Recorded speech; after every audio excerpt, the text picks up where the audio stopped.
Welcome to another edition of 4 squared plus 4, 5 squared minus 5. Joining us on today's program is the first notable female mathematician, Hypatia. She will discuss with us her life in Egypt and her dedication to the study of mathematics. So please join me in welcoming Hypatia.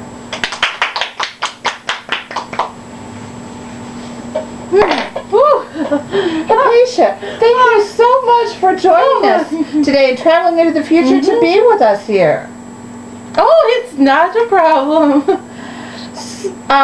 Your roots are showing. My square roots?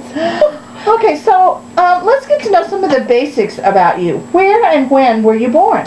Well, Donna, you know, a woman never reveals her age, but some scholars say I was born between the years, they say I was born around 370 AD in Alexandria, Egypt.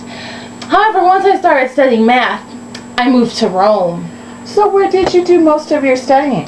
Well, I did travel to Athens and also a little bit to Italy to study. They have good food there. And then I was appointed the head of the school in Alexandria in 400 AD. What did you do as the head of the school in Alexandria? Well, mainly I was a teacher of math and philosophy, teaching the works of Plato and Aristotle. And they gave me these medals. Oh, how nice.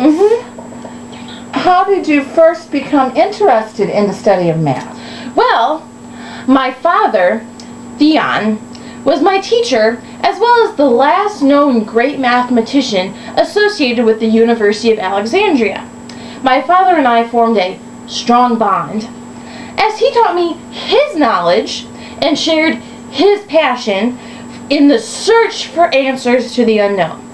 But as I grew older, I developed my own enthusiasm for mathematics and science, especially astronomy and astrology. Well, tell us some of your own contributions to the field of mathematics. Well, I was more well known for my work in mathematics than I was in astronomy. I was mainly known for my work on the idea of conic sections introduced by Apollonius.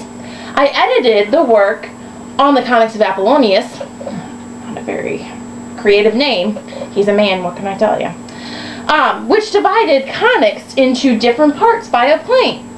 This concept developed the ideas of hyperbolas, parabolas, and ellipses. Oh my! With my work on this important book, I tried to make the concepts easier to understand and thus making the works survive throughout many centuries. Did I do that? Oh yes, your works are still around and appreciated today. Oh, thank goodness. I also assisted my father in writing his 11-part commentary on Ptolemy's Almagest. And then, I just had some spare time, so I helped him also produce a new version of Euclid's Elements. Well, Hypatia, I'm sure this is a depressing subject to talk about, but how were you killed? Well, I'll try and get through it. I lived in Alexandria during a time of great religious repression. Christianity was starting to dominate over other religions. In the early 5th century, riots broke out very frequently between different religions. So, Cyril, who was a leader among the Christians, and Orestes, who was a civil governor but also my BFF, they opposed one another. Well, this is where it gets ready for Jerry Springer. Be prepared. Well, let's see. Since I was Orestes' BFF, Cyril, don't know who he thinks he is, went around spreading these rumors about her. They were not true. Rivals John and Kate's little situation they got going on here. And in 415 AD, on my way home, a mob attacked me, stripped me, and killed me with pieces of broken pottery. Oh, that is just... Then it gets worse. They dragged me through the streets. Oh, you poor thing. Well, that is quite a depressing story. Well, Hypatia, before you leave, there's one thing I'd like to show you. This is what we are using in modern days to solve math problems. It is called a calculator. It has many functions for solving mathematical problems. Oh. It makes the work a lot easier and quicker than it was in your day. Yes, took me a Here, long time. take a look at it. Oh, this looks very complicated. I have a question for you. Sure. What is this button, or what's this mathematical function, oof?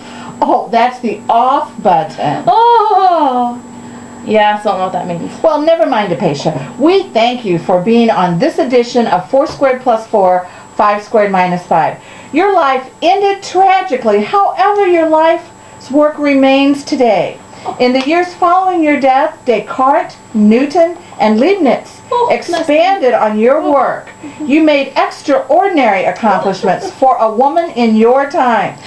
Philosophers consider you a woman of great knowledge and an excellent teacher. Oh, well, thank you. I am so humbled. And thank you for having me on this wonderful show. But before I go, may I please share a joke with you and the audience? Oh, of course. Okay. What did 0 say to 8? What did 0 say to 8? I have no idea. Nice belt.